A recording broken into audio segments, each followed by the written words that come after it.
Alors, bonjour, je fais un enregistrement pour vous montrer un peu la lecture de graphique parce que certains élèves ont eu des difficultés réellement sur la lecture proprement dite.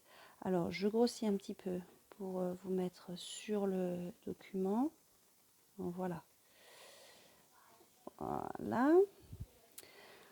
Alors, ce sur quoi je voudrais absolument insister, c'est la lecture des axes.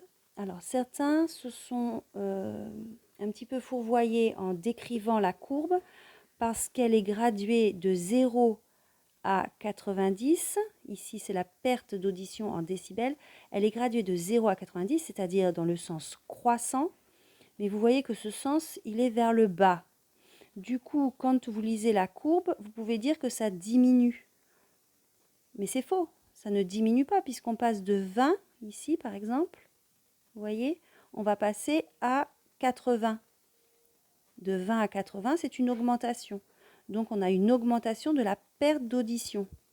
Alors pourquoi ils ont mis la courbe dans ce sens-là? Parce que justement, comme c'est une perte que l'on est en train de mesurer, vous pouvez dire votre phrase de manière à dire que c'est une diminution, mais dans ce cas-là, c'est une diminution des sons entendus par la personne, donc une diminution de son audition.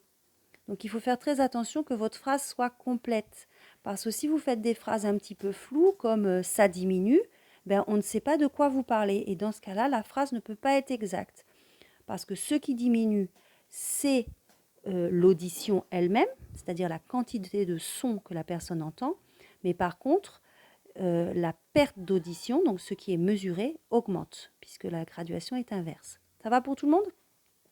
Alors, deuxième erreur que j'ai notée, c'est la lecture des fréquences.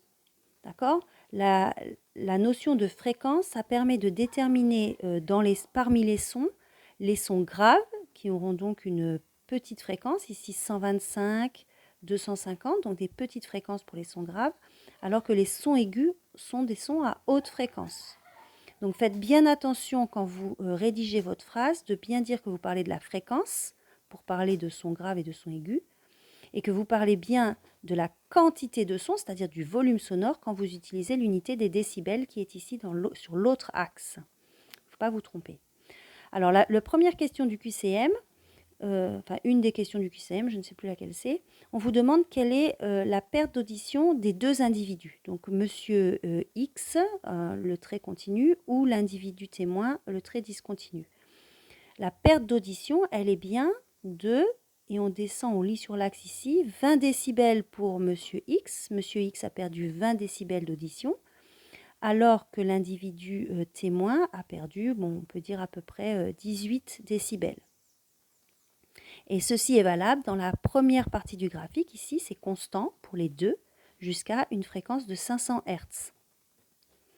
Et plus on va dans les sons aigus, plus la perte d'audition de monsieur X ici en trait continu est importante. Donc à chaque fois, il faut citer des valeurs. Par exemple, dire que pour une fréquence de 1000 Hz, la perte d'audition de monsieur X est de 30 décibels.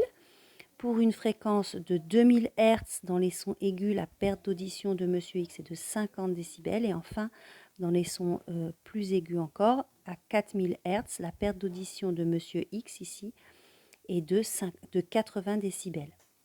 Cette perte d'audition est plus importante que la perte d'audition de l'individu témoin ici, qui n'a une perte d'audition que de, ici très peu, il est toujours dans la zone normale, une petite perte jusqu'à 2000 Hz, il est encore très proche du 20 décibels, donc il a presque une audition normale.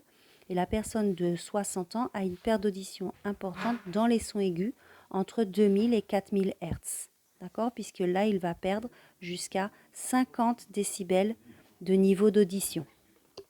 Donc ça, c'est ce sur quoi je voulais faire un point sur la lecture de graphique.